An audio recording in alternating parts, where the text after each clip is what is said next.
Welcome to the Crash Chords podcast. Another week, another recording, another day in the life of three brave podcasters. Crossing the stars on horsemen, or what? Willoughbys. What? I don't know either. I was What the hell? No. I made up an animal. Willoughbys? Yes. Is It's a cross between a wildebeest and a wallaby. That sounds like the most dangerous thing Australia's ever produced. That's probably true. I was looking at this picture of a tree well, in Australia. they did produce Mad Max. That was pretty dangerous. I saw this tree in Australia, and I saw underneath it 157 different animals in that picture could kill you. I didn't even see the animals. That's how dangerous they are. Huh. You know how they have America? Yeah. And now they have Arabia. I want Australia. Kind of a meme. But where it's like that's not the relevant. most dangerous animal ever of its kind, and it just says underneath it, Australia. Well, first of all, you can't do it in that accent because they don't speak in that accent. They A don't good do portion of America speaks that way. It's true. Yeah.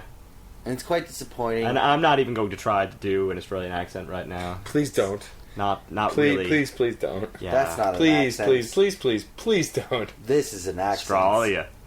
That's the worst. The That- worst. Probably the worst. How does That's like one of my favorite Australia? comedians on his podcast does bad accents, but his bad accents are just him always doing a really bad British accent, but saying he's from somewhere else. And it's actually pretty funny. Hello. No, it's Don't hello. go Yeah, never mind. Anyway, Hello, Governor. I'm from Russia. something like that. Oh, yeah. God. Yeah, he would actually do something like that. Like he'd go, hello, I'm from Germany. I is. Yeah, exactly. Oh, jeez. Yeah. This is really an ear sore. Yes. It would be even better if he did pikey for everything. Because you never know who he's trying to pretend that he's trying to pretend. Is this all to teach me the error of my ways? Because I get it, alright? I'll never do Australia again. Oh, shit. And you curse. You have to Damn bleep it. it out. Darn it. That's one. Everybody Dag gets just one. nabbit. Anyway, All right. let's get into our album. So this week is John's pick. I chose Blue October. Blue October is a band that, for the longest of times, has actually... They created a sort of a subgenre.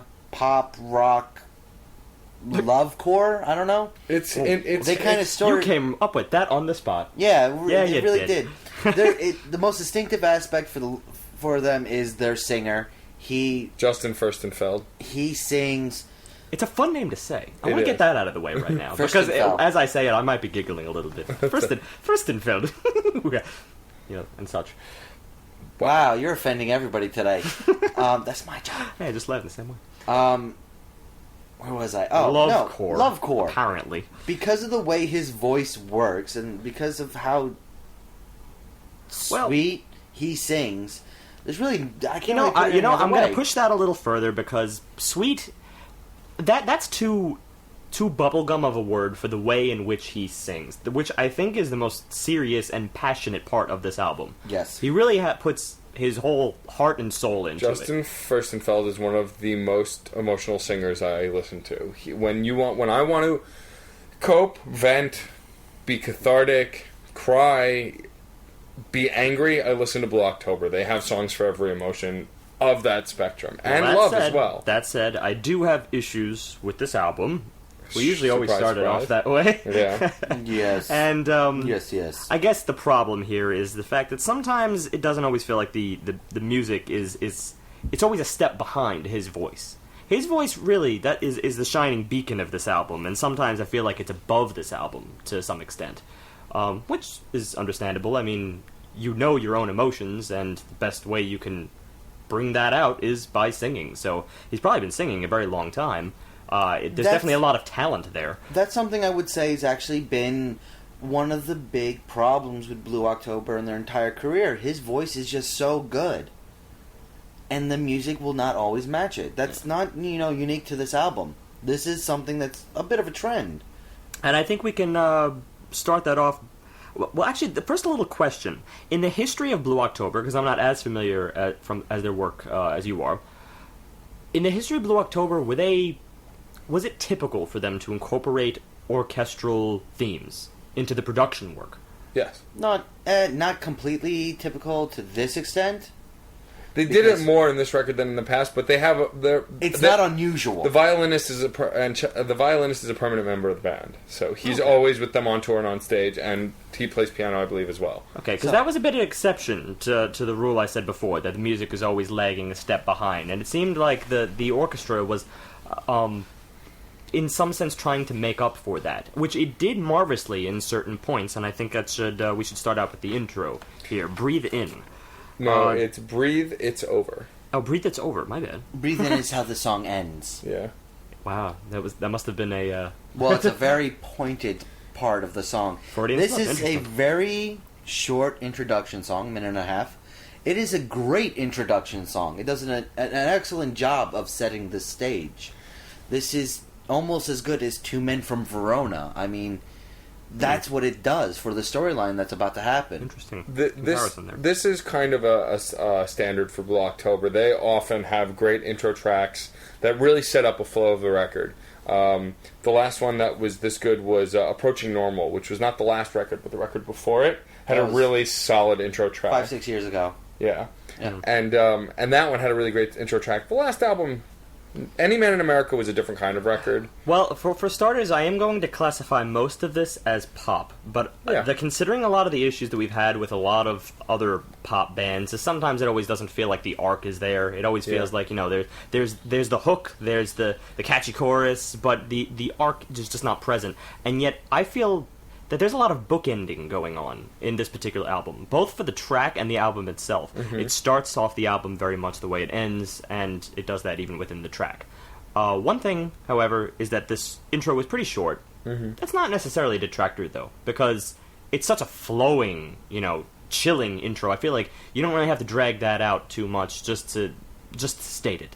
Yeah. That's all that's important. It presents the instruments of the album, the theme, and the style all at once, very concisely, and it showcases the layering that we're going to get, which is really very good production work. Right, and that said, the thing about bookending is often the stuff in the middle can be...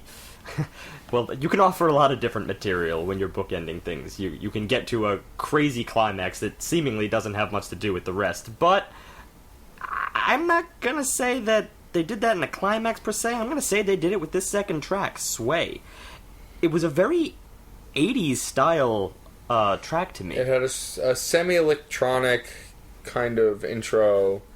I would not see this being too far away from Don't You Want Me, as far as theme. I heard Depeche Mode in this, through and through. That's a great very electronic, very percussive, using in a beatbox kind of way, but at the same time, sweet, romantic, which was common for 80s tracks, the kind of stuff you put in a chick flick, when the chick flick was born. Something to say about Justin Furstenfeld especially, as well as the rest of his band, is that they're very much influenced by lots of other music styles. They have a lot of hip-hop, rock, pop influences, and it comes out in parts of their music.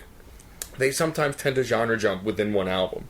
But the arcing interconnection is always... The arc is there, yeah. Yeah, the emotion is always very... Just about almost always very sincere. This album is about a very ugly divorce, and this song is the teenage, innocent romance. To be clear, a lot of his albums are about a very ugly divorce. Yes. The trials he'd went through with his ex-wife and his... and what it put his daughter through and him through... comes up in almost every record since it's happened. But that being said, I feel like just the a little 80s bit thing, of personal. Do we have a year on that by a chance? When the breakup happened, I can 10 say years? what album, but I can't say what. Say the album. I believe it happened on the Foiled album, because that's the album that has a song called "Hate Me." That was more like 2000. Actually, It was closer to it was 2000. before that album, because Hate Me is about when things started to go wrong. Interesting. Well, Anyway, as I was saying, it's important details for this album, I think. but that 80s theme fits great with the idea of this was the young love. There's an innocence here, an earnest innocence here, that while it does seem a little immature, it's not immature in a sense that it's being childish. It's more immature in a sense that it's just not aged yet. It's Well, do you believe it's young. a reminiscent track, a nostalgia track, looking Definitely. to the Yeah. beginning? Is this album chronicling their? I think it's relationship, the essentially? future looking back, like Okay. him in the present looking back. But obviously, if he's using these themes in this, we could say it. It's a somewhat of a childish romance. Then he's putting himself in his former self. Yes, Yeah. exactly. And so the fact that the themes of the song kind of go back in time makes sense for the theme of the song itself being a song from the Then past. it makes sense. I mean, I appreciate that, considering the first track is sort of an introduction that does it's the overture, so to speak, and then this is really chapter one. Yeah. Track Now- one could really be the prologue. For all of its earnest, innocent nature, he was. It's going to come up a lot. He was very emotional in his singing. This is where I realize I'm not digging the lyrics yet. I'm not really digging what he's saying, because I do enjoy the idea of "Come Dance with Me," which is what the song lyrically is about. Come back and forth, we'll sway, we'll be transported through another place through our dancing. That's what he's going for here. And Nothing stuck out to me. And that was also coupled with the music. Nothing really stuck out. Well, that's what until I'm the going to go into. mid-ending. Musically, however, I'm going to bite my tongue because he just covered the lyrical end of things, and musically, I'm just going to bite my tongue for the time being, because I was actually very defensive of this track. I said it was different. I said it was different for this album, and that does not always mean bad. This particular case, I thought, it was a little repetitive, but I didn't mind any of that because the track is called Sway. You expect there to be a little bit of hypnotism involved, just being in the moment and letting it ride. And I was kind of enjoying that. The nostalgia factor, yeah, it had some cliches, it had some tropes, but I was digging the modern twist. I was alright with it. I did find one piece, the late bass breakdown in the verse with the vocals was very enjoyable. That had such a rumble to it. I was totally in love with that bass. And emotionally, this track has the connection that you come to expect from Justin Furstenfeld, the way he sings. A lot of his lyrics, it's not about always what he's saying, but how he says it. That gives it its power. Yeah, he's not going to do high energy too often, but if you want feels, you will get it. And he brings it here. I mean, you can just feel this kind of engaging, overwhelming appreciation almost of this young love. Yeah, there's hope, and he does it in such a sad tone, but there's so much hope. And just on the pop end of things, the sweetness side of it, I think could often be compared to what I personally think is one of the beacons of pop on that sweet end today, and that's the band Keane. And I found some comparisons here. If you replaced his vocals with Justin Furstenfeld's vocals, which are drastically different. Right. But if you take the musical framework, I think there's a lot of similarities. It's just their manner of executing the same thing is very, very different, which is interesting. I always like different. And this song really does a great job of leading into Angel in Everything. Angel in Everything is the second single from this record. The first single is the track after this. But this is the second single from the album. This is more of a mature look at the same love. It's almost a proclamation of love. It's more of a mature romance in what it's talking about. It builds upon Sway. This is before the fall. These are a great pairing of tracks. I think that they go well together, and they're conveying the same emotion, but in different ways, from a different point of view. And there was even a little bit, I could hear the maturity in this track comparatively. There was more emotion in the melodies. The choruses got some. The verses were a little simplified, but I did enjoy the choruses a lot more. Yeah, well, that's the other thing. I think the give and take when it comes to maturity, because that also means the move away from that '80s sound. Angels and Everything is a much more of a modern sounding track to me. It sounds like it's in its prime right now. I wouldn't see it in any other time. But of course, that does mean I hear a lot of common pop themes in this track, and I think the verses was the primary spot for it. It's just Could have gone a little further with it, in my opinion, but it's still not that bad. And he did more with the song as a whole. Yeah. In any case, so And it He had really that makes up for it. He really built upon a previous emotion, expanded it, and kind of did a little more with it. Yeah. With- This is also the first time the orchestra joins for the bridge in this track, which and that led straight into a breakdown ending chorus that was really, really beat up, brought down, simplified, Well, this is where I really that's for sure. which was perfect for that A emotional. very nice cool down, but the orchestra. This is where I noticed the orchestra was going to be kind of a running theme for this album, which is why I made a point to ask whether They've it's done been- orchestral themes before, but I don't know if Right. it was as much as in this. But Well, they it could have. be just the production hand at work. Yeah. So, it's a nice touch. I do feel like it was a little bit overused in this album. There was a certain moments where I feel like you're hearing the same. They're beautiful, beautiful melodies or beautiful compliments, I should say, Right. to the existing material. But you hear it one too many times, and believe me, I'm a sucker for orchestral themes. It's just you hear it one too many times, and it almost bleeds together in the end. But it still was a nice undertone, and I could tell that's what they were going for. It creates that gorgeous, and a little bit of chilling here and there. Yeah. When you have the upright basses coming in to rumble, because it really seemed like a full-fledged orchestra. Yep. Could be just work with layering. Could be a lot of just same guy playing the same, playing different variations. I think of the the word same for theme. the word for it is gaudy. I think, which is a little far, but at the same time, for the bass sweetness of many tracks on this album, and that includes this track, Gaudy I feel like is not too far. yeah, it's I think Gaudy is Almost still a too little much too for it. harsh. No, it's in this case you wanted it to be towards what we would consider gaudy. I wanted because it you to needed be towards the sweeter end, to be honest. And sweeter does not always indicate gaudy, so it's a really give and take scenario here. But I can't help but think that it was tasteful in a way. Here, on one side, I'm calling something gaudy; on another side, tasteful. I think there might be a lot of conflicting opinions on this album. Well, also, but it's not going to turn you off. Right. Well, Blue October, I mean, while we're still in the beginning, is one of those bands that's kind of really hard to hate.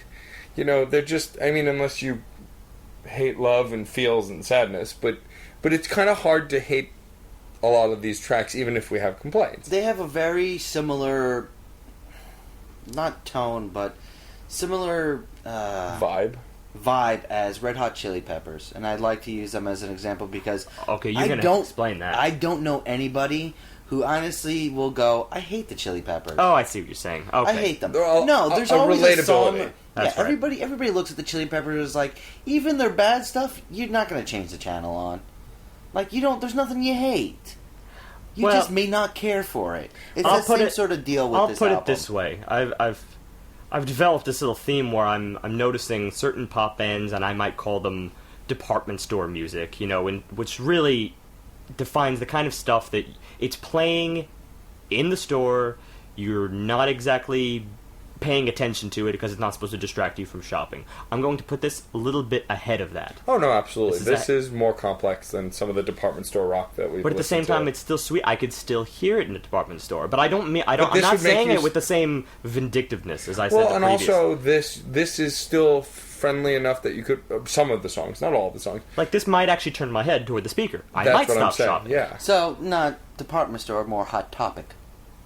Well, different If music you're choice well, in there. If there was a store that's going to be doing this album, it will be Hot Topic.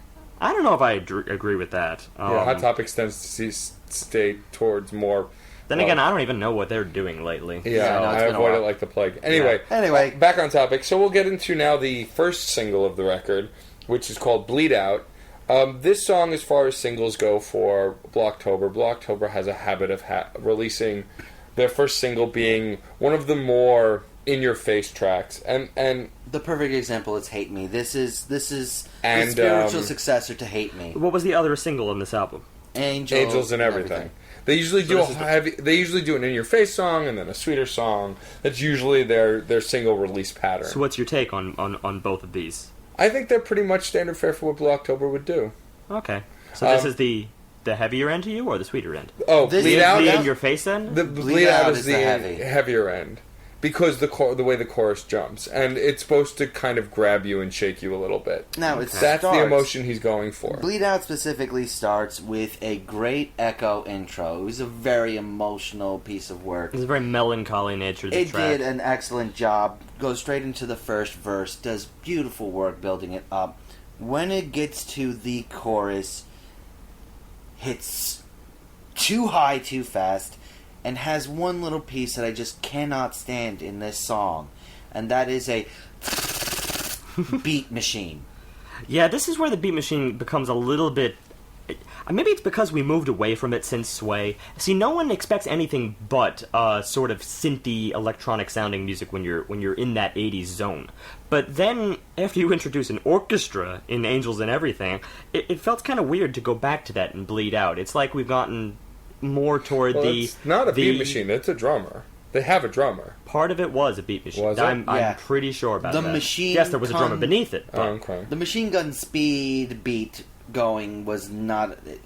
one person would need two hands just on that to play it. It's just too fast. It's too repetitive, and I think that was the biggest problem going from the first verse to chorus and subsequent verse to chorus transitions.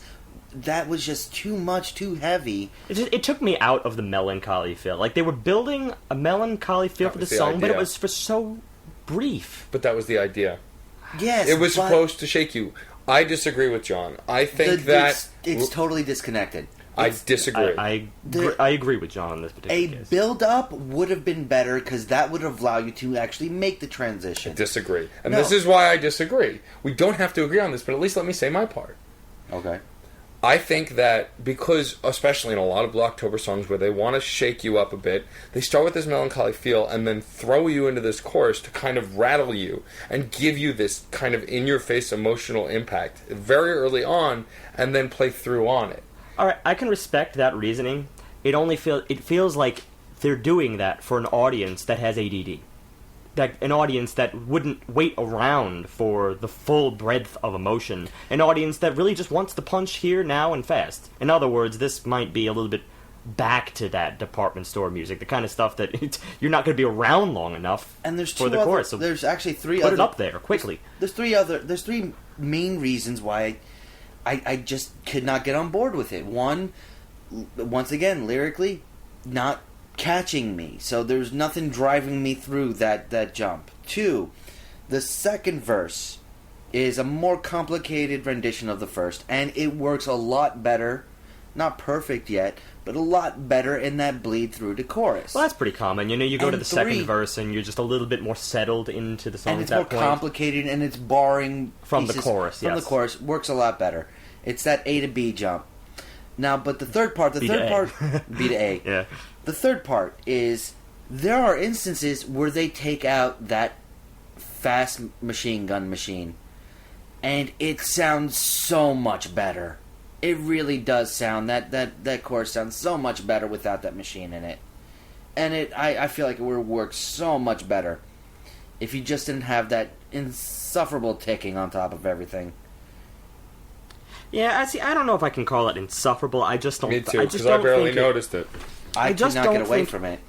I just don't think it fit too much. I think it depends on what you're focusing on. It was a very tailor-made pop track hit jump for me. It was those kind of tropes. When up until this point, he was in a pretty serious emotional state, I feel. An earnest emotional state.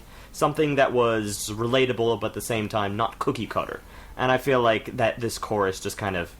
it borrowed only pieces of that, because the vocals are still there. He's still able to belt it, and I will hold that through almost every single track on this album, that his vocals are what hold it together. They're the ones that prove to me that there is passion there, whereas the music sometimes meanders back and forth. I think that's my 2 cents on it. Moving on to track 5, Debris. This is the longest track on the record. It's somewhere around 6 minutes, 6.5. This is, I will say it right now, this is probably either my favorite or second favorite. I haven't really decided. Debris has a beautiful intro. It's got a huge, haunting groove And this big bass line intro, which is just great. And when it brings in the synth, I'm like, oh, it's the next level right there. When it brings that synth in and has a little bit of fluttering on top of the deep, deep bass, I love it. I'm in love. The bass was enough to almost challenge my contention that the vocals are the most powerful feature of this album. There is quite a few tracks that include this. The manner of bass playing, it's very tender. It's deep. It has a rumble to it, but it's definitely, you're not picking. It's got to be finger work here. And there's just something about it that when it's existing beneath everything else, providing sort of an undertone, I think it's the reason we find it so haunting. But the synth is part of the reason as well. And the synth was not cookie cutter in this instance. It was very tasteful. It was working off the rest of the music as opposed to just doing its own thing up there, playing in a loop. And while we were listening to it, Steve said gritty. And when he said gritty, I immediately thought of rain falling on an oil slick on the street. I mean, that's what it feels like. It feels that grimy, dirty slickness with the music. And it's a beautiful idea. It gives that idea of debris, of taint, just full force, and I love it for that. It's one of the darker tones so far on the record. Bleed Out has dark moments, but this whole track is just... It's supposed to be this kind of dark, rainy, Debris is gloomy. also the longest track on the album. For that reason, yeah. I think they were able to flesh out a lot of these ideas to their full potential. And sometimes length does really help a song. It makes me believe it's not as cookie cutter. The punctuating point of that length was the outro is almost half the song. Like, the outro starts with a bridge that develops into what you think it's going to be an outro that actually does extend and expand upon itself, really getting just discorded and complicated towards the end, and gets a final restatement of the theme. I love the way they did that, because there was one thing that really kept it all together for me, and that was him. It was the vocals pleading out, "She's the only woman," punctuating the sections of this latter half of the song that was just so haunting and so beautiful.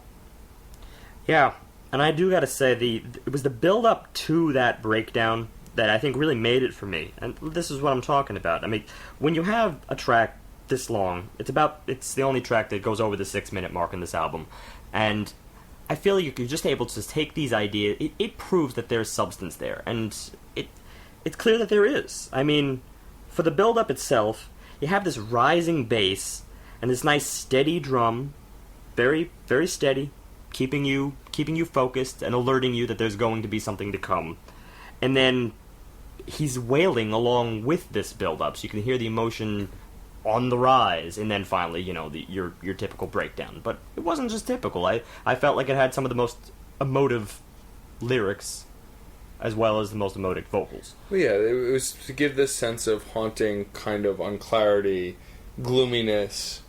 It was supposed to... It's essentially supposed to reflect a fallout after a big something.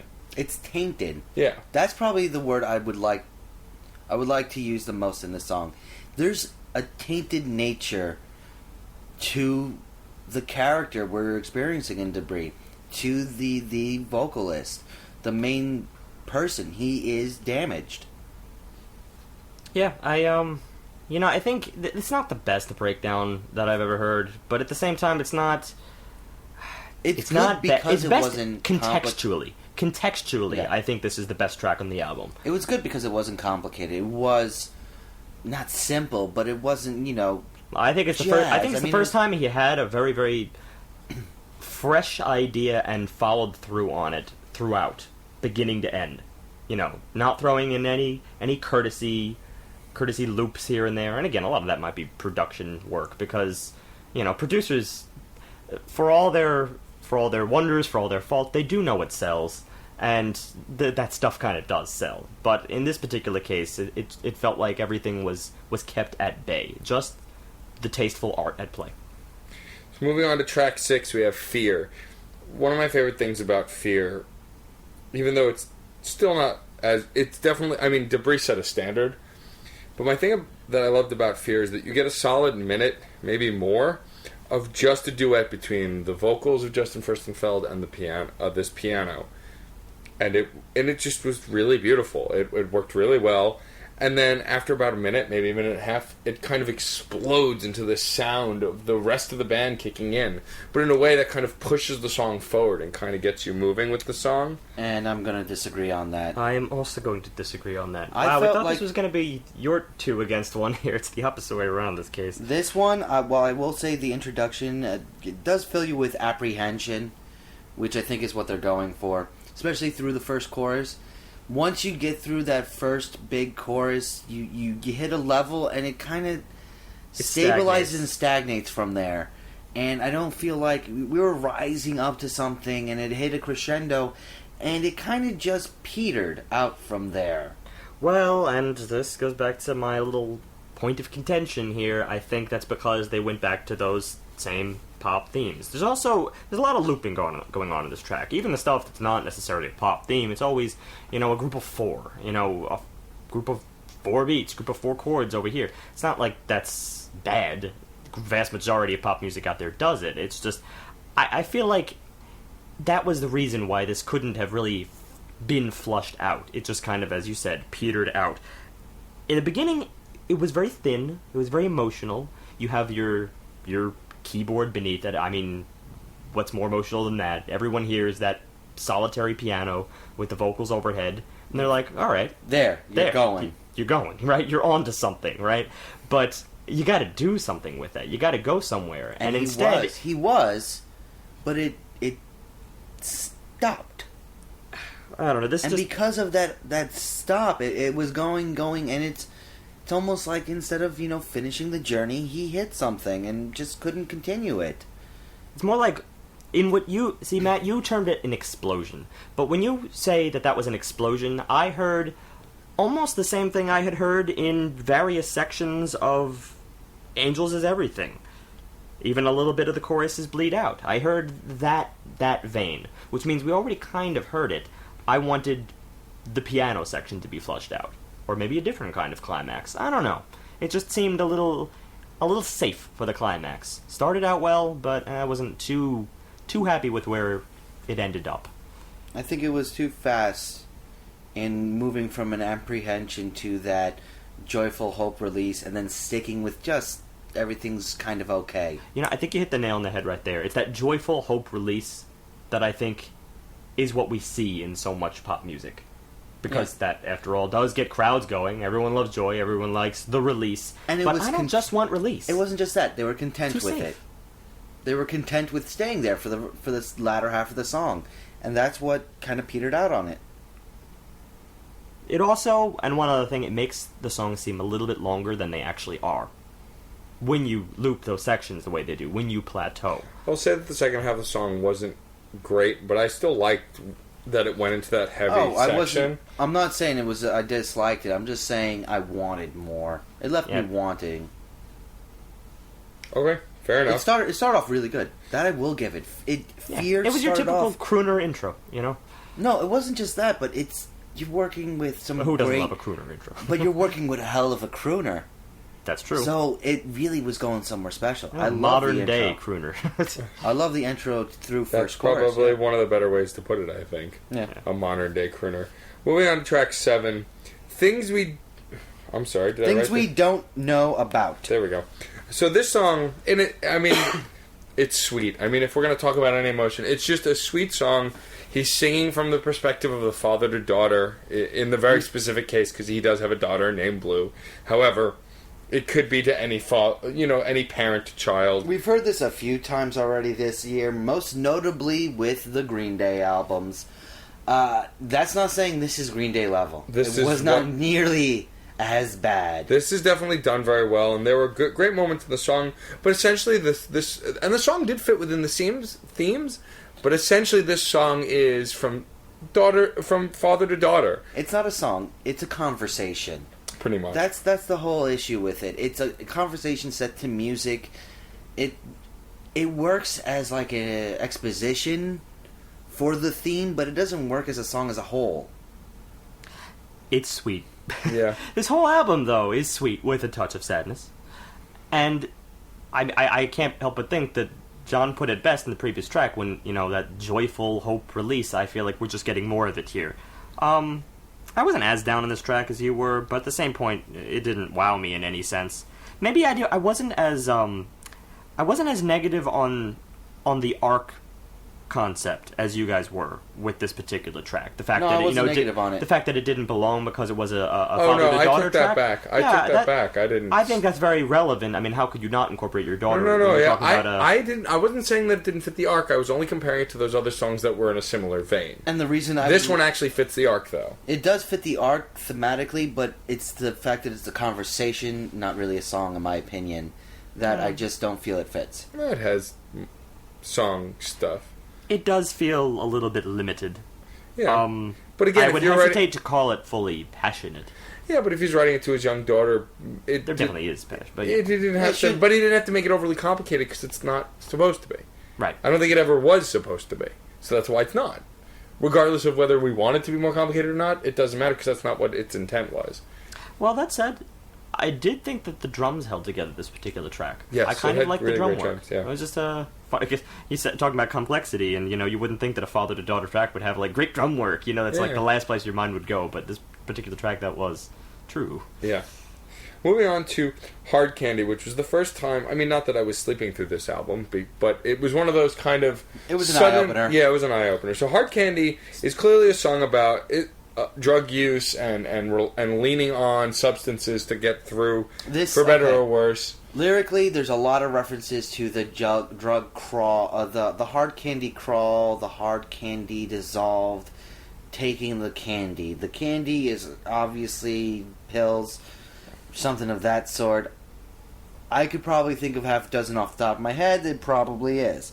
It starts with a great rock riff introduction to get that damaging feeling right out into the open. This song has a structure that I wasn't expecting, although he's done similar things in the past where he's kind of had these disjointed kind of rock tracks, but I liked how heavy and rough it was. His singing wasn't as refined and melodic and beautiful as it usually is. It was kind of a little rougher around the edges, like insert 90s rough singer here. It was pregnant with anger. Yes. That's what the instruments were producing. It was raw. And yes, his voice really didn't have that same sweet melodic nature that we'd heard. It was a little bit more gravelly. And I was okay with the gravelly. I have a couple points to make at this juncture. It's considering the drug theme, I feel very similarly about this track and its execution of painting that low point, where drugs are your vice, as the track on the Queens of the Stone Age album that was meant to do the same exact thing. Yeah, I know exactly what you're talking about. We weren't quite on board with it because, let's face it, John's right, there's been a lot of songs that have gone down this road ever since the 60s. I mean, ever since the birth of psychedelic rock. So, when I feel that in many ways psychedelic rock is the way in which people really explore that right. bass, that But if you're not a psychedelic rock star, you're going to do it in your way, in your framework. Of course. At the same point, I feel like there should be a little bit more anger or my biggest complaint with whatever emotion you are going through. My biggest complaint with this track is I loved the rough feel of the verses and how rock it sounded, and then the choruses were back to that kind of melodic pop sound, and it was. I understand that the track is supposed to sound disjointed. I get that that's intentional. But still, I would have rather the choruses sounded more like the verse. Well, I first want to say I caught a bit of an interview here. He was in a rough place, certainly in the last album. He was in a very rough place, so I want to make that clear. That I think there is definitely an uphill swing with this album. Yes. In terms of his own emotional psyche. And that's great. That's wonderful. We should all hope for better things. At the same point, it could very well be that because he's in that better position now, it's a little bit harder to look back on that moment. A little bit harder to put yourself back in the place where he was. Which is why I feel like this track, I could almost tell that it was nostalgia. Which, that means it's exactly what he was going for, perhaps. I'm not... Well, even that's a little bit of a question mark. But he could have been... I don't know if he was trying to put himself back in there, or if he was just looking back. Was it a glance or was it immersion? But that's the whole thing. The verses was really immersed. The choruses were less. not. The choruses were much thinner than the verses in this song. I That agree. was my problem. I do agree. I gotta, again, it goes back to what I love to say about Justin. Justin brings you in with the way he sings. Not necessarily what he's singing, but always how he's singing. And those harsh verses, you get this rough, raw, I need it feel. And then the choruses, it just kind of falls thinner. It's not as emotive as the verses were. Okay, you know what? You make a very good point, and I had forgotten how much more impactful those verses were when compared against the choruses. Maybe it's just because the choruses, they're usually bracketed and highlighted in such a way that you're meant to focus on them. The build-up is always to the chorus. That's why they call it the chorus. So that's the way most of these tracks have been painted. So to hear opposite way around, It was odd. yeah. But, if you're trying to... your world gets wrecked by drugs, so... That also could or could not be intentional. That's one thing going for it. But I will say, no, there was definitely a surreal aspect to the verses that almost do prove against my points. I'll move back on that. Well, it showcases the fact that memory dulls pain. Yeah. Yeah. Right there. Absolutely. That's actually a good way to put it. But, then when you go into that's just it. The dulling nature of the choruses themselves. Did anyone hear a theme? Did anyone hear a punk vibe in here? A little bit. Like, you said something, what did John quote you? Like a bubblegum punk or something? It did sound a little bit like bubblegum punk to me. Because track. I thought that was the next track. No, it was actually this track. Oh, okay.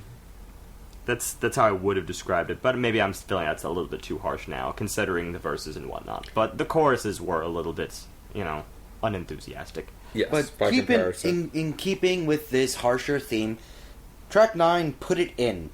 The best way to say this is a song about effing life. Physically. Yeah. Not metaphorically, physically. I want to take an aside to talk about the genre jumps that we're doing at this moment. Yeah. Because... This is attitude rock. It is. And this is a very, very different... Between this and the last track, if you consider that to be a punkish sounding song. Absolutely, yeah. Then from 1 to 7, we have gotten one thing. And I'm going to come right out and say it, and it's some sort of pop borrowing from the post-rock field. Which is that, you have a guitar kind of strumming to create sort of an ambient effect behind it, and also experimenting within the confines of that pop framework, which that means drawing from orchestral sounds here and there. Still rock. It's definitely still rock. But it's got a little bit more of an introspective vibe for it, which is why we're on the significantly better end of the department store music spectrum. Because, let's face it, post-rock is no longer post. It's been around for more than a decade now. And, well, even more than that, probably about 20 years. And it's always kind of been the underground thing. And here pop music is discovering it and pulling it into a more... They're blending. Yeah, they're blending. They're having babies. They're pulling it into a more universally accepted... And now we're getting to the fall. There was... That's the whole thing. Thematically, it's going from love to pain to the next stage of grief, denial, anger, wrath. But at the same time, I feel like we're moving into more, I hesitate to use this term, but genuine genres. Maybe things that aren't as, pop borrowing from this. And like, we almost straight up punk. And then this almost straight up... Attitude rock. Attitude rock, alright, we'll go with it. So the thing about Blue October also, just for you, Steve, since I know you don't know their catalog like me and John do... Okay. They have a habit of doing this. They have a chunk of sincere love or pain or sad songs, and then for a couple of tracks on an album, they jump genres. They've done techno on earlier records. They've done hip hop on earlier records, and the last album, Any Man in America, the song Any Man in America, features a rapper on it and has a more hip-hop rap vibe. So they do that. They dabble genre. And this is kind of... So far, this album has not broken the formula for Blue October at all. But I know to you it seems a little strange because we had so much of a similar thing from 1 to 7, and then it started genre jumping, but this is kind of atypical... Not atypical. This is typical for what Blue October does on most records. It's typical by being atypical. Yes. Nice way to bring it around. But you understand what I'm saying? I buy it. Okay. This atypical typicalness is continued in Light You Up. Oh, no, wait. Put it in. There's not much to say about the song. Besides the fact that it's full of, I used to play just the tip. My problem with... Look, yeah, a lot of innuendo going on. I'm a fan of innuendo for the sake of being ridiculous. I mean, funny. You want to do something like that. But this song, it almost seems creepy and harsh. Like... Yeah, that's the best way to put it. It really seems creepy and harsh, and typically he doesn't do that. But again, if he's going through this kind of manic feeling, he might be losing his bearings in this song. If Tenacious D had done this song with Tenacious D's flair, it would have worked. Lyrically. It really would have worked lyrically. It's interesting. But it doesn't have that comedic tongue-in-cheek flair. Well, because it's not supposed to be tongue-in-cheek, I don't think. And that's the problem. And I think that's what kind of gives it so much creepy vibe. Well, it's funny how the brain plays tricks on you here. I tend to go back and forth with a lot of these themes, and when it comes to the lyrics, I wasn't as inclined to be as down on it as you guys, just because of the fact that it was, yes, it wasn't the greatest metaphor in the world, but at the same time, I found it to have a little bit more creativity than the rest of the lyrics on this album. Yet at the same time, it was metaphor, metaphor, metaphor, metaphor. Very thinly veiled innuendos, and I. But at least there was some cleverness going on there. The rest, I'll give you that. I will give you that. There was I guess a lot more emotion in many of the other tracks in this album, but at the same time, the lyrics weren't playing around with. They were delivering. But the tropes. If what you need, you throw a few drinks in me, and you have me hanging out with one of my female friends that I want to make pissed off, which I'd like to do when I'm drinking. I would have been able to do this song off the cuff. The thing is about you know what I mean? Even I doubt that of you, John. If you want to be sexist, it's really easy to come up with a lot of these lines. Not that they're sexist, but it's really easy to come up with this. Okay, try to look past what he's saying here. It's the sexism. Yeah, it's not sexist. If that's what you were going for, then these lyrics would fit that end. Of course, that's not what he's going for. No, but this song is trying to show a return to immaturity, even though it doesn't suit him. And it's something that people struggle with when their heart is broken. They become, well, I'm just going to do whatever the hell I want. I'm going to go where I want to do. And this song does convey that emotion. I guess for me, just the singing itself, which is usually what pulls me, what I identify most with Blue October, it just didn't have the same emotional impact of how he sang, like in the other tracks. What he said might have been more solid in this innuendo, but how he was singing it wasn't as sincere to me. Maybe we should just break it down in much more simpler terms. Like, can we just say it? It's comparing the attack on life, the grab the bull by its horns metaphor, to a phallic insertion. Yeah, that's essentially what this song is about. Which I don't think is a terrible thing. It's not. No, And I mean, also, it's just, yes. Yes. I mean, really, that's it. I'm sorry. I'm trying not to be a prick here. I just want to be a little bit more defensive of this track.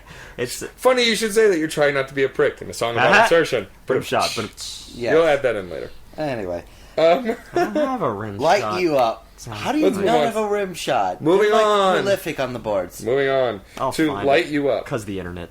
So this had a kind of groovy techno intro. It had a cliche pop machine intro. But it was still techno-y. No, it was pop machine. Forget about the word techno in this case. Techno created this back in the 70s. Hence why it's now called pop machine. Techno is a completely incorrect usage for this particular track. Okay, very synthy pop machine intro. Yes? No? Pure cliche. Yes. You gotta force that out, don't you? In that little thing, it actually started off on a nice little upbeat. I enjoyed it.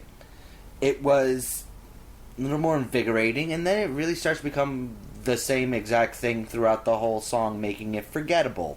That was it. There was no change from the intro for me. It baselined.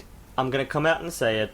I was not a fan of the vocals in this track. It's the only track on this album that I'm not a fan of the vocals on. Besides 13. It's an instrumental. Surprise. In any case, I'm going to stab you. I've made myself clear how much I've enjoyed his vocals throughout this album. I don't feel that this particular style fit him that's just taste, but I do think it hurt the track a little bit. I mean, it gives you one less iota of virtuosity to focus on. When you detract that, it leaves a hole. This song was very indicative of Justin Furstenfeld's typical hip-hop style when he does decide to do hip-hop lyrics. I didn't dislike it as much as Steve did. I thought it was okay. Bless you, and thank you for sneezing on air. You're welcome. Ow. Couldn't have turned. And he peaked the microphone big time as I watched the thing crawl. You'll have to edit that. Have fun, Steve.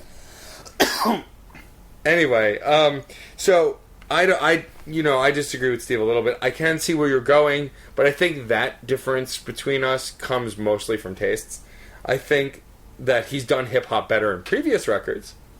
However, I still didn't mind it so much. I kind of enjoyed it. It was okay. It wasn't... The hip-hop nature of the song didn't vary enough for me to actually really enjoy it. It was just okay. It wasn't great. And he should not be hip-hopping. He should be singing.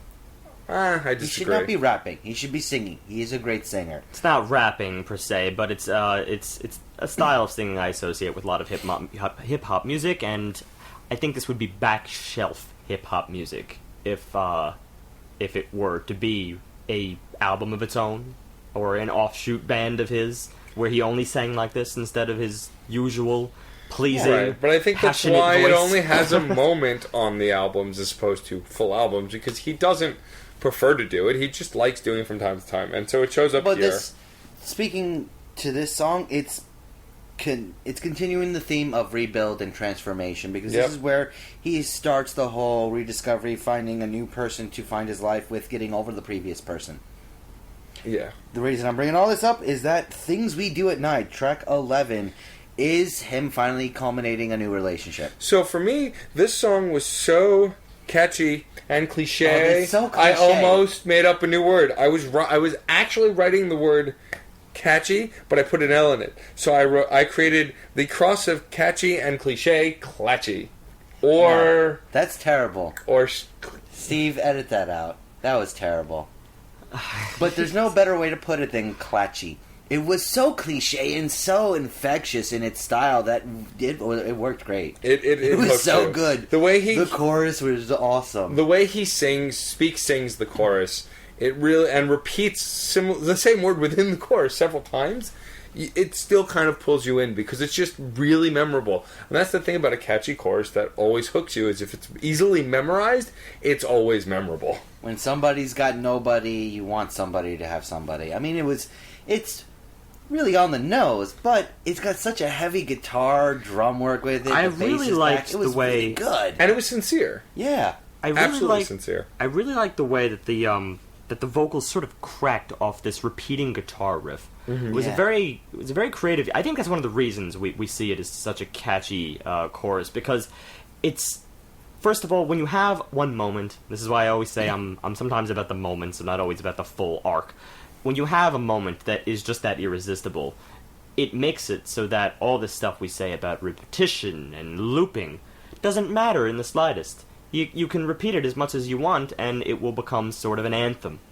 And that's a good thing. That means you found something. When you find something, it's okay to beat it into the ground a little bit, because once the song's over, it's over. And you gotta climax on something here, and this is a pretty good note to climax on. The rejuvenating yourself. Finding anew. And this story is not yet done, because now we have Not Broken Anymore. So Not Broken Anymore is one of those songs, emotionally, I'm going to talk about the emotion first, that resonated so hard with me, it rattled me. And the reason it is because it's so cliche, so predictable, but so beautiful, that, you can't help but get hooked by it. Because he's pouring his heart out in this song, but in one of the more cliche, romantic, sweet, you help me rebuild myself kind of a way. And yeah. Anybody getting an idea what we actually think of this album? Because I'm not. Every track so far, that was cliche, but it worked. This is really... This to me is the line. This is the line riding on that line between pop and, the shallow, predictable stuff that, makes it to the top of the charts and everything, but it doesn't really have much to offer, culturally speaking. And the other side of the line, which is introspective, offers something, maybe not will make it to the top of the charts, or it may. You never really know. It's hit or miss with that. That's the sort of stuff that breaches social commentary or personal exploration or attempts at true creativity. Yeah, a slice of life of something, offering something that has not been done before. Groundbreaking in some certain way. And this is just on that line. This is sometimes it uses the framework of one, but the tropes of another, or vice versa. It's really tough. Not Broken Anymore personifies that idea. Yeah. It really is on the line of, it could have been the catchiest song of the year for Sweet Summer Love and all that ideas, but it could have been the most emotional song of the year if it had taken that step towards it. It really rode the line, which leaves me trying to puzzle out how I feel about this song. I'll say this, going back to episodes 33 and 34, we had a big discussion on intelligence versus creativity in music. And I think I'm going to put this a little bit more toward the intelligence side. It does strike me as the kind of thing that borrows exactly what it needs to at any given point. And that may be the production master. Again, we don't know the label, but maybe he's just done so much of this stuff that it was his idea. We don't know any of that stuff. Or maybe it was Justin Furstenfeld's to begin with. You can do a lot of magic in the studio. I think that Justin Furstenfeld, if I'm not mistaken, does have a lot of influence on the production end. I believe they do produce the record as well. But, be that as it may, this song clearly... It's earnest again. We're back to earnest because it's putting his hearts are on his sleeve again. He's talking about how this person has saved him and helped him rebuild anew. Right. And it's just it's dripping with that emotion. Well, we get that theme, and we've already established that theme, and I'm content with that. Right. At the same time, the music is just not always up to snuff. You know, and this, I'm afraid, this track is just... In many ways, that might be it. The theme here feels a little bit repeated, not broken anymore. We almost got that impression. This is almost like the chapter in a book that you could have done without. The filler. Epilogue? No, I seriously mean the chapter. Or a scene in a film that seemed to serve no particular purpose, but it was there. It was there just to tie, provide a little bit of a break between one scene and another things scene. that are... We know that he's not broken anymore at this point. It's been established. But those scenes and those things that technically you don't need, those things can still be enjoyed regardless of whether you needed them or not. I don't feel... And I enjoy this song. I think you're feeling... Steve, I think you might be... I think you're hearing too much of the original theme work here. I'm seeing a difference. I'm seeing an evolution and a new person in Not Broken Anymore than what we had in Sway and Angel and everything. It's a different individual. It's a very similar individual. It's the same person, but with growth. Yeah, because in the lyrics in the song talk about he's not broken anymore. He doesn't want to do these things anymore. He wants to be that person. He wants to be... All right, then let's he's evolving to the better man. Now that I've said all that, let's return to what I like about this track. First of all, we have his signature vocals back and at full force. Yay. Riding strong. Awesome. Along with that, great cello work. Like, glorious cello work. Yeah. Again, this is the kind of stuff that's... a production master's wet dream.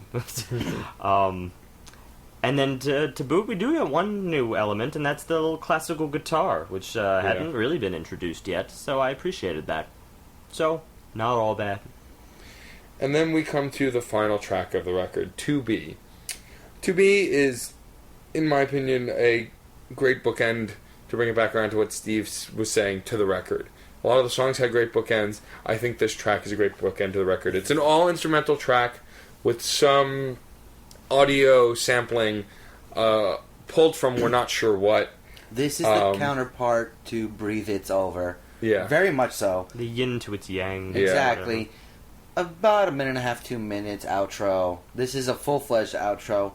It's enjoyable, and I understand its placement. I understand what it is doing. I personally feel like I don't really need it when I'm listening to this album, unless I want to do a full album listen through. It's true. It can't really stand alone. But at the same point, I do got to admire the musicality at work here, their composition, which for the first time I can honestly say is really well composed. The rest of the stuff, not that. When you bring in a lot of orchestral themes, sometimes you can splice them up in cookie cutter fashions, which is why I'm talking about production work and all that. But this didn't seem to be quite the case. There seemed to be a lot of soul in this.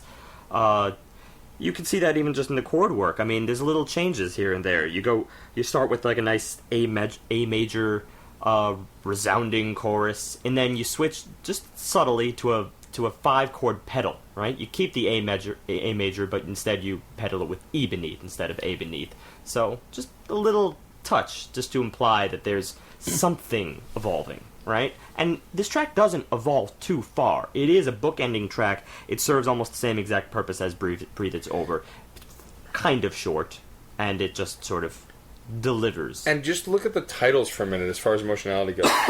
Breathe It's Over, signifying this is the beginning of the end. Obviously, yeah. And then the title of the final track, To Be, as in, where future. will you go next? The future, yeah. The future. That's why I like the subtle changes right there. It's almost like it's trying to predict itself. It's very clever. Yeah, I think it's a beautifully constructed bookend. It's kind of the point where you point at him and you touch your nose and you go, on the nose, there you go, you got it there. Yeah.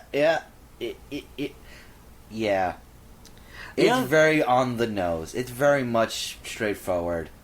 But when you're dealing with a personal, emotional toll, sometimes things are pretty on the nose. And I think it's apparent that a lot of this album, if not all of it, comes from a very personal place. And that's why you get some of these highs and lows. And so, I mean, in closing and wrapping up for this album, I mean, as far as emotional arc is when we go with an album, I mean, this one has a strong one. And we've talked about strong emotional arcs. But this one, I mean, from beginning to end, he's telling you how he feels. The band is telling you how they feel together. I mean, it mostly comes through how he sings. But this is a very emotional record. And my hesitation to listen to this record, and I'm going to go into something a little bit, I know why I like Bleed Out more than you guys. Because Bleed Out directly represents something I went through. Sometimes you can't avoid that. And that's why I think I connect with it more than anything else, is that when you're left, almost as if you feel like you're bleeding out on the floor and being ignored and being left behind, a song like that makes you really resonate. And I like that jump into the impact because it has that emotional power that I felt listening to that song when it upset me, because it represented something I went through quite personally. That being said, a lot of Blue October did that for me, and I had a fear that I might not be able to listen to them because it was very closely connected to something emotional to me. But they're a band that I love so much that I've worked through it, and there are certain songs that I will never listen to again by them, like Calling You and a few others.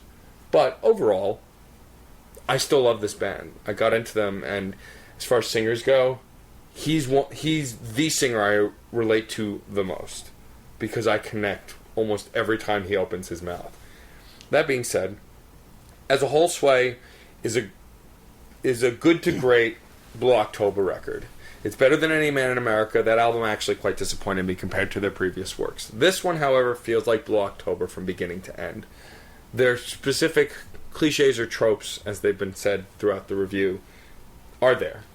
But for me, I think the thing that really connects me with this album, like all others, is his singing, how he sings, and even a lot of what he says. Because while John didn't like the lyrics because they lacked metaphor or complication in parts, I didn't mind it because I'm just connecting. This one was tough to review for me because of the previously mentioned connection to the band, but I've come around and I'm going to be listening to them a lot more again. I wanted to give it a 4, and I want to give it a little more than a 4, but I'm not sure where. It's not a 4.5 for me. That's what I told you. It's the line. It's that thing where there are 4.5 and almost 5-star songs on this record at moments, and there are definitely 5-star moments. But for me, I think I'd give it a 4.25. And I think that 2.25 bump is because of how much I connect with it. And I think if you're in a place where I am, or was, you're really going to connect with this record. If you went through hurt recently, you suffered, this will help you get through, and you will really connect. So for me, it's a 4.25. It's shy of a 4.5 because his work is 4.5, the singing, but the band just doesn't keep up with that 4.5 level. Well, I've said it before and I'll say it again. this is the line to me. This is literally straddling that line between the predictable and also between the surprising, the eye-opening. But I have to put it just a little bit below that line for reasons of musicality. His vocals aren't to be questioned. I want to go right up ahead and say that he could probably start his own solo band in a heartbeat. But, it comes down to that cookie cutter. I'm going to try to keep that the last time I say that term. It's that framework that really just kind of bothers me. It's a little bit of a pop bias, I guess, and I've managed to avoid pop biases, I think, throughout a lot of the albums we've reviewed here. But in this case, it seemed a little bit unavoidable. It seems to be staring me in the face. Even when he's getting his most emotional, it seems to be this undertone that provides a constriction that makes it so I can't relate. It makes it so that I can read the lyrics. I can be like, okay, I see what you're going through, but there's no empathy there. It's all just sympathy. And that's the one problem I think I have with it. It might be a very personal work in that regard because this is the type of music that appeals to him. But I feel like there's not a lot of sharing that with the instruments at play, and that even includes the orchestral music at times. This might be a chamber work, I don't know. It doesn't sound as grand enough to be orchestral. It might just be a smaller sector, but that's kind of a sidebar. It just sometimes feels that even they borrow that cookie cutter aspect. I had to do it. I had to say it again. So, between all those things, I think I need to put this just a little bit below 4 for me. It's going to be about 3.75 because there's enough here that it's not just below the line. It's kind of considered below the line when I look at just the vocals being the primary draw. So, yeah. I'll leave it at that. I, like Matt, I know a lot about Blue October's discography, and I've always considered them to be a standout band from the crowd, yet not on a pedestal.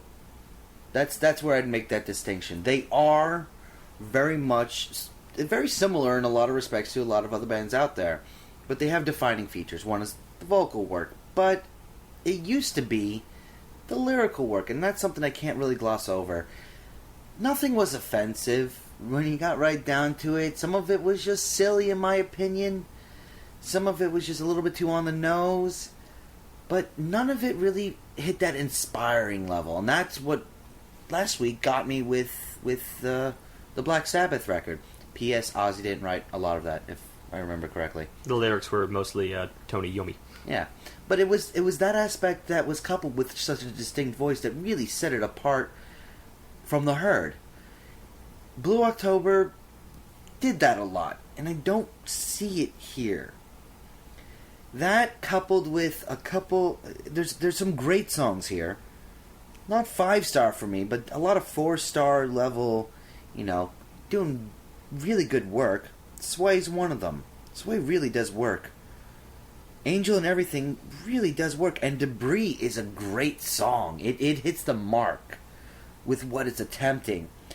But when you're talking about Fear and Hard Candy, I'm just not feeling it to the same extent. And to go from Light You Up, which was very forgettable, into Things We Do at Night, I mean, I understand the thematic placement with this album, but there's a real change in quality, in my opinion, from song to song, and that breaks it up for me. There's a heavy theme. There's a solid arc.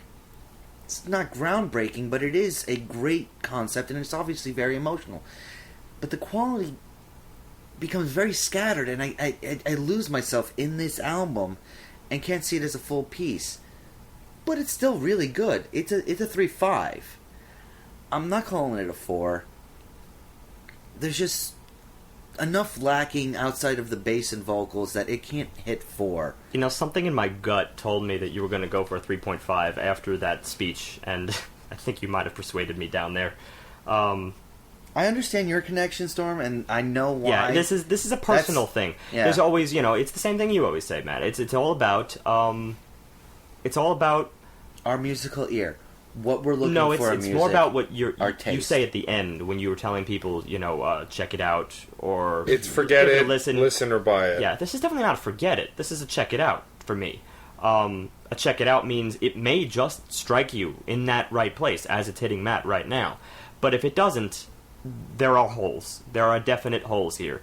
There are specific things that it does very, very well in specific moments. That's not cohesion, though, so I'm going to give it, I think 3.5 is probably the average, and I think there probably is the line between a lot of the stuff we talk about. For pop, for what we would consider mainstream music, it's excellent. Yeah. But for rock and for more indie sounds, for it just the doesn't grand stand up. pantheon of music, it's just, I know there's more that could be done with these themes and with his vocals. I will give them one thing. Blue October, and I've always respected them for this, they are a very safe, approachable sound that gets people interested in other types of music, and I love them for that. And that's something I got to give them props for.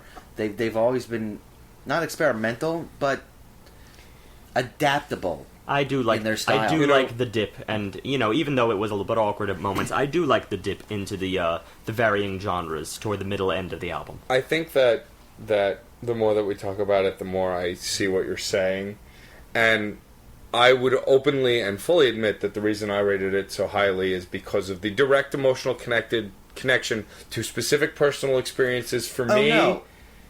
Make me connect to it so much more. However, I feel like I will preface this. You're the emotional guy. If I was rating more... Preface. If I was a more emotional person and wasn't really that disappointed in the lyrics, this would be a 4 to 4 or 5 album for me. Yeah. From where your standpoint, I don't care your connection to it. For you being one of the three, I'm gonna persuade you to stick. Yeah, if you don't changing, I'm not. You should don't stick. change. It's a 4 1/4 emotionally, 4 5 emotionally. Yeah. It'll all be in the averaged in the end. So emotionally speaking, this has a really good definite album. perks to it. Yeah. So you should curve it up. Anywho. Well, I think that's what it is it would have been a 4.5 emotionally for me if those holes weren't there, because I even can't ignore stuff like Light It Up and Put It In. Yeah, we talk and about... that brought it down for me. That's the thing. Bit. We talk about feels on this album, on this podcast quite often. And I just would like to expand upon this a little bit. You have Blue October, Matt, and I know you, Steve, have mentioned a few times Modest Mouse is a emotionally triggering band for you. A little bit. Kind of a weird one, but... I was actually, we're going to get a little personal here. After listening to this album, I went back to Kids in the Street, All American Rejects. The reason for that is it was around the time of my breakup that I fell in love with that album. And it's weird how much different that album that album seems nowadays. And I went back into my discography to a couple of other songs, a couple of other albums. Pinkerton from Weezer, another one that I have a lot of emotional connection to. The albums have changed dramatically for me. Well, it's one of those things that... It's about the position you were in. We can even put this generally, not just to talk about breakups, but the place you were in at one moment when you hear something versus the place you are in currently or will be in the future. It's the way the brain works. It has a tendency to make impressions, and you cannot always avoid those impressions. At the same time, it's like a game of telephone. The brain is malleable, and it can create new impressions as a result. It's a weird thing. Right, and I was actually talking about this recently with someone. We've gone on ad nauseum almost about an emotional connection, especially when it comes to breakups and that kind of stuff with music and sadness and that kind of thing. And so for Blue October is my example. Blue October is a band that I thought I might not be able to listen to again, but listening to them recently I realized, no, I can. However, there's still that one song that if I listen to it, I'm done. I can't. I just can't do it. And like I said, it was Calling You by Blue October because it's got such a specific memory attached to it and a specific thing that I can never detach it or move past it. Strongest impressions will take the longest to actually be malleable. Yeah. And the reason I'm bringing all this up is because I came up with an idea a few weeks ago. Which do people find more important when listening to music from an emotional standpoint? Is it the sympathy it evokes, or is it the empathy it evokes? Now, to explain the difference, sympathy is you're feeling what they're feeling. Empathy is the ability to understand the situation itself and kind of put you in their shoes. You can feel one without the other. You can feel, well, I've been in that exact situation, but I definitely didn't feel that way. Your explanation requires some fine-tuning. Yeah. So, sympathy is less personal than empathy. Empathy, you feel what they feel. Sympathy is you feel for them. That's the difference. So you have sympathy for someone who's going through something, but you don't directly experience that emotion. You just feel bad for them or feel for them. Empathy, you feel what they feel. If someone next to you is crying and they're depressed, you feel depressed. You know, I often feel that this conversation can go down a bad place because sometimes people have a bad connotation with the word sympathy, that it denotes words like pity. And it's not the same thing. That you're standing at a distant place, standing on a pedestal, and it's not with an impression of the other person. The words sad and sympathy have become synonymous.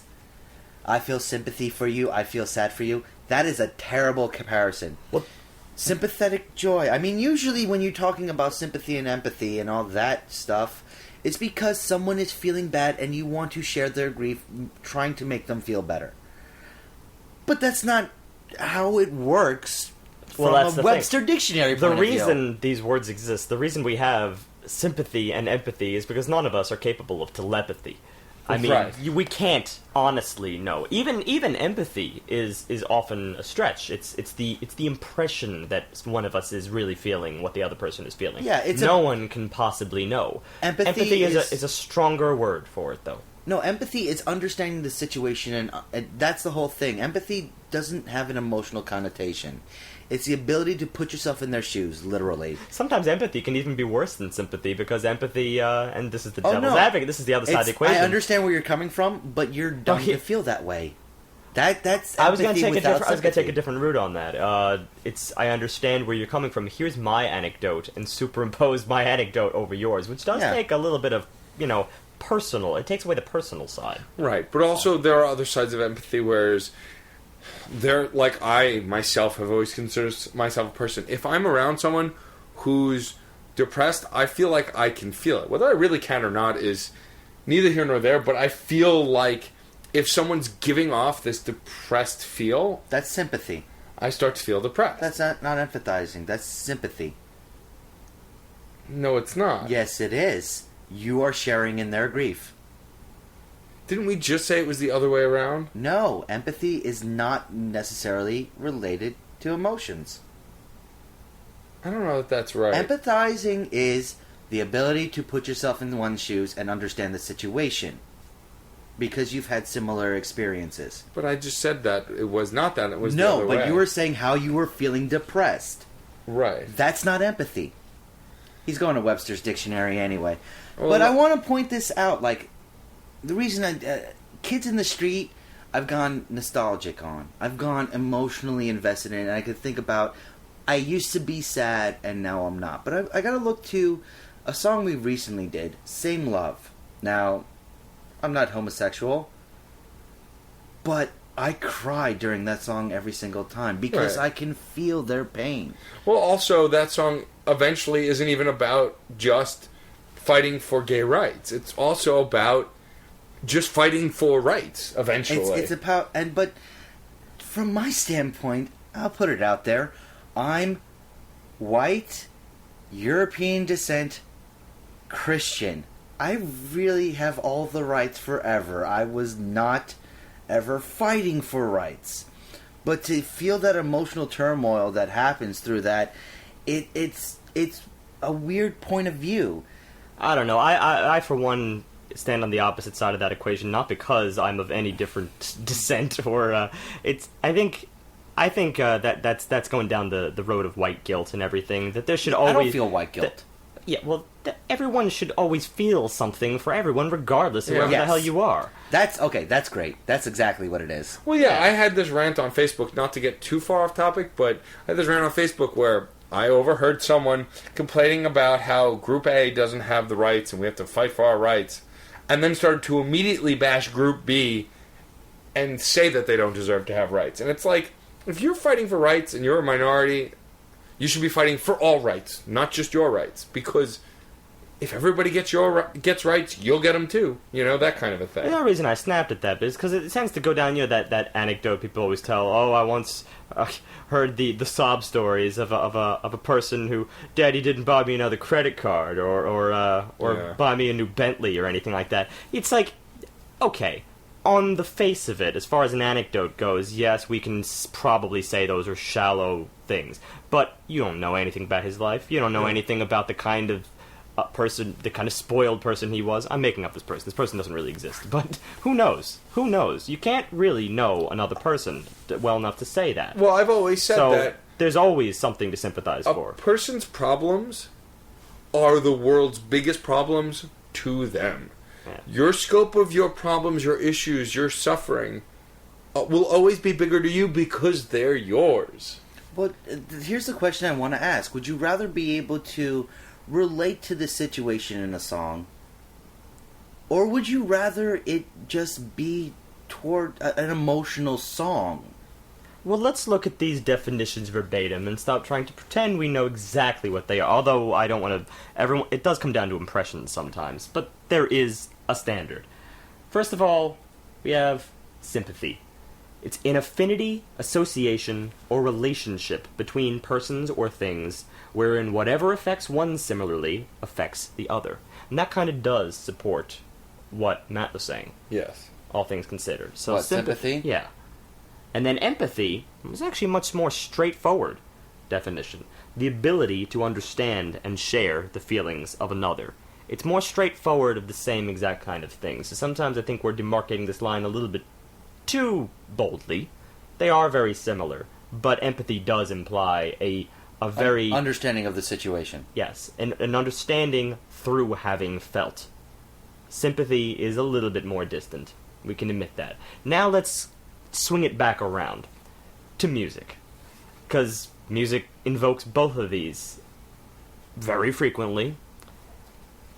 And what we wanted to understand is whether one is better over the other. And for me, I mean, I think it becomes, when it comes right down to it, it's how you personally interpret music and how you personally enjoy music. Everyone enjoys music differently. For me, I would wholly admit music is often a catharsis for me, one way or the other. The thing that kept me off hardcore drugs, kept me from suicide, kept me from harsh things, cutting myself, all that typical high school crap that stupid kids do, is music. Listening to music my whole life. If I'm really upset, instead of being depressed, doing a drug, whatever, I would listen to music, cry, get it out of my system, and move on. Just like if I'm very happy and in a great mood, I'll put on a catchy, annoyingly dancey song and groove along to it and enjoy it. Okay, well, alright. If we're going to be a little bit gushing here. Music, for me, contrasting that, because I can't even say that I was ever even close to that stuff, to have even put music as the object of avoiding it, necessarily. Right. I'm sure there have been other friends in my life who could have, steered me away from that stuff, so they're not really connected. For me, it's always about, the laziness and the rut that you get in when you're just not having any ideas, you're just not experiencing anything new. Sometimes, life has to evolve. You need to be put in positions where you're going to have to make decisions that are out of your comfort zone. And that's what music has always done for me. It's always been a brainstorming tool. It's always elevated me to, another level of consciousness that in the previous hour, before turning on anything, there wasn't any budging. There was no budging, there wouldn't have been any budging, conceivably, for the week, So music will change that. Music will change that and spark an action, a way of thinking, whatever you need at that moment. So I think it sounds like, before we get to John, what I'm saying seems more empathetic, whereas yours seems more sympathetic. I can't go that far, all No. things considered, because You're sharing the emotions of the song. Specifically trying to find songs to share the emotions of your song. That's not trying to understand, that's just trying to fit your mood. An empathy, here's my greatest song, because I always prefer a more understanding the situation and emoting from there than just trying to hit pure emotional, concordance. All right, we'll let you go and then wrap around because I want to. A song. Okay, I suffered from manic depression growing up, and a song that just always struck me as the explanation of my manic mood was Flagpole Sitta. Yeah. I see it. Just the lines, I had visions, I was in them, I was looking into a mirror. Right from the beginning of that song. That song has always meant for me manic. That is a song that when I want to feel manic, I just think about it. I don't even have to hear it.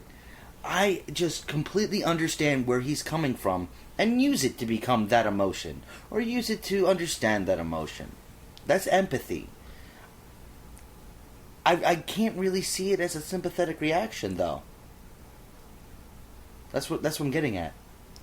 So you're on the empathy side of things Yes. right now. That's what I prefer. Personally, I think I enjoy both, depending on the mood and depending on what I want to listen to. I mean, sometimes I'm listening to stuff to not feel anything. I mean, that's when I put Rob Zombie on. Because his songs are just fast, fun, and have no real emotional connection A lot of whatsoever. times, that's what I think I had described was, putting myself in a particular mood. But then Yeah. again, it does come down to... I'll let you guys decide whether this is sympathy or empathy or not. But a lot of times it does come down to that mood sparking that idea, as I described before. Mm-hmm. Whatever that idea may be. But it puts me in a zone where I am, at my best, at my most creative, at my most content, or have the best outlook on life as it is, to make the correct decisions, as we all should. And sometimes that could be something as strange as perhaps a composer's particular style. A lot of time, Impressionism tends to do that to me. First of all, that's the whole idea behind Impression, is it's supposed to be just impressions of things here and there. To give you an impression. Funny because a lot of Impressionist composers hate that term. I They know. just applied it to them because they were trying to come up with what is this music that makes me feel something. So clearly I'm not the only one. Right. But I would say that's actually a sympathetic reaction. You're taking the emotions present in the music because there's no situation to work off of. There's really nothing But I create there. my own situation, is the thing. That's- That's why I like a lot of instrumental music, is because there's no lyrics But there. you're I like the attributing creativity that comes with music that, inspires such creativity. I think that comes a little bit from both, then. I think you're I riding think- both columns of it. But you've said Probably use yourself... both columns. you've Here's said another yourself- example. Wait. You said yourself there are certain chords that just say happy and sad and anger. That I in kind and of like the itself is grays, just- though. I enjoy the grays more than any. No, the but I'm kind saying that... there are specific chords. You've said yourself that do represent, or just are ingrained in us to represent emotions. Those are... Oh, yeah, that's as a straight up- society, sure. That's a straight up sympathetic reaction. Alright, but at the same time, I'm going to bring up a different example here, which I feel like does straddle the two tiers, as Matt was starting to say. Rhapsody in Blue. I feel like I'm feeling what a lot of other people are feeling at that particular moment, which is they feel the fast-paced nature of the 1920s. That's what George Gershwin, when he wrote it, that's what he was trying to bring to the table. Because, jazz was starting to do that. Jazz was the genre to do it in, of course. It was the jazz of America, the genre of America, the genre of New York. And this was the piece to deliver people that emotion of all the cultural ideas that you'll be sharing, all the idea of experiencing a collectivity of people. That was a new experience. It was a very American idea, and it was a very New York idea. It's kind of when we got our own identity. And that's kind of a universal thing for that one piece. It's not as vague as something like Impressionism, as I just said. This is one idea spread to many. And some people fall in love with that, and some people are just okay with that. I fell in love with that. The first time I heard that piece, I felt all of what he was trying to get at. By saying you fell in love with that but other people didn't, that's empathy. Oh, it's It's understanding the situation. It's being able to understand the emotions involved in it, but to not actually feel, maybe they don't like that fast-paced emotion, which is why they don't like the piece. Of course, I know plenty of people who, we live in the city, so a lot of people hate the city. They want to get out. They want to get out to the country and all that stuff. This is... And the Rhapsody in Blue the type Life of is not what they atmosphere. want. Yeah, it's the type of atmosphere. It's only suited to certain people. That's based on impressions, as I was talking about in the very beginning. We have the type of impression that something leaves on your mind. I think that we're only kind of scratching the surface of this, and I mean the reality of it is these are very closely related words that are very hard to define, but it's an interesting topic. This is something that people have been talking about for a very long time, and everybody's heard, I empathize with your situation, but I have no sympathy for you. And people say the vice versa all the time. Yeah, right. I know what you're going through. But I think your summation was pretty good. At that point when you just described impression. My experience with impressionist is something that's sympathetic, and my experience with a piece that really is about something specific that you can't ignore it. It's written. You can find mounds of literature about it, and there's a lot of music. There's whole different ways you can go into it. I'm not an inner city kid trying to make it up in the world and everything like that, but I love a lot of hip hop and the roots of hip hop and those original sounds, which were what hip hop was. That might more be sympathy. In that exactly. Right. Yet other genres, rock and roll, I really empathize with the situations they're talking about. I really do get that because I feel like I was there growing up with it. And I love that genre for that reason. I mean, you could divide it by genre. You could divide it by artist. There's so many divisions of, you like this because of this, that because of that. I'd like to explore how we feel that's like about my stuff. clearest example before we wrap up of sympathy, I think, for me. Father of mine by Everclear. I have my father. My father loves me very much. Annoyingly so sometimes. I never lost my father. However, listening to that song and the way Art sings that song, you can't help but sympathize with how he feels because he's pouring his heart into it. But I'm not feeling it because I'm not... I have my father. He didn't leave me as a kid. The vast majority of music is like that, where you're people are different. There's 7 billion people now on the planet, and... Ish. Yeah, we're gonna get up there soon. But, you're bound to come across people who've experienced different things. And yes, there's a lot of similar themes we find in music, and pop music, the reason we call it pop music is because it explores the themes that I think we all have the most common connection with. Yeah. Most people will go through some form of love in their life, some form of heartbreak, some form of loss. Mm-hmm. There's always hope. You look for parties, you look for romance, you look for exciting events and mellow events. This is all explored. At the same point, would you call that, those general themes that we find in pop music, would you call that empathy? It depends upon the situation. That's where it becomes situational. I think it's so malleable at that point because it's so broad. I think an interesting thing to do, probably for our part 2 of this, would be to come up with specific song examples that we feel specifically one way or the other towards, and then present them to each other and see if it's related the same way or not. Mostly try to nitpick it and see if we could pick each other's ideas apart and be like, you're wrong right there, because that's what we do here. But it would be interesting to see how differently we may emote with other songs that we could that could have seemingly such a clear emotion. Maybe that maybe won't when we talk about it. I'm down with it. Okay. Right. That would require us doing research, finger quotes, and work. Hey, we do research. I do research. I love how when Matt's saying the word quotes, he always says the word quote and finger quotes at the same time. It's adorable, like a puppy. Thanks, helpful. Can we please move on? Steve, can you please deliver the spam? All right, our spam mail. Drum roll. That's a drum roll. Get it? Yeah. Whoa! Get out of the way with that good inner-framtion. What's an interframtion? It's like a framtion, yet more closed off. I think he was going for information, but it's Oh! Spammers aren't the brightest in the world. That's because they don't think at all. They're robots. But they have a computer to write these things for them, and computers have spell checks, so that's inexcusable. How do you generate that, though? How do you just generate something so specific? I don't care. Moving on. And if they're robots, they should be able to spell. We have dictionaries. And speaking of spelling unusually, I heard that our band next week made up their own language.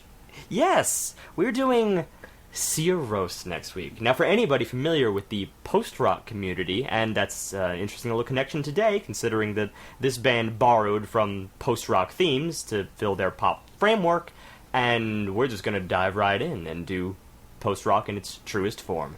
Searos is pretty well known for that, and they are from Iceland. And what's their album called?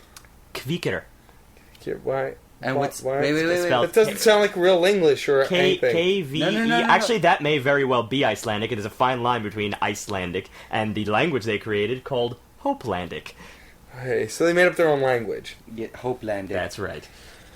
Oh boy, okay, well that happened. Well, I mean, it'll they be offered interesting. it at a course at college, so yeah. Are you fluent in Hopelandic?